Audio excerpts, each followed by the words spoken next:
The Middler would suit anyone from 9 to 12 years old or older as well. Lots of adults have enjoyed it too. The Middler's about a girl called Maggie. She's 11 years old and she's a middle child, but she lives in a town where only the eldest children are considered special.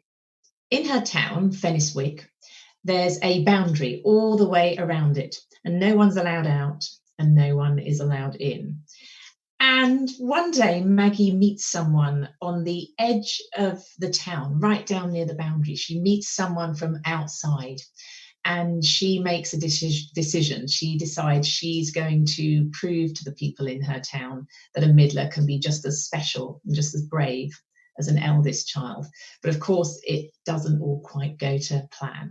My childhood very much influenced this book. I grew up in semi-rural Hampshire on the edge of Compton Down, and Compton Down is very much where I imagine Maggie being when she's running through the meadows and the butterfly fields. Another thing that happened subconsciously, I didn't realise until after I'd written the book, is that I'd sort of recreated my relationship with my best friend when I was very young in that relationship with Maggie and Una. So I came from quite an ordered, calm household like Maggie, and my friend was much freer and wilder than me, and she had sort of long tangly hair and always wore dresses. And afterwards I looked at the mirror and I was really amazed at how much I've recreated that relationship with my childhood friend, who I absolutely adored, and we had great fun together.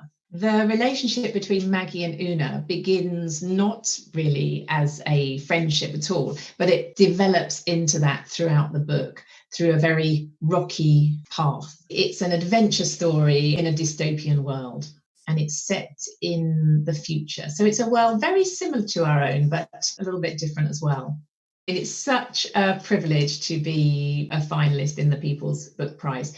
Just to be listed and showcased alongside those other fantastic books is wonderful. And being chosen and voted for by the readers themselves is a great honour as well.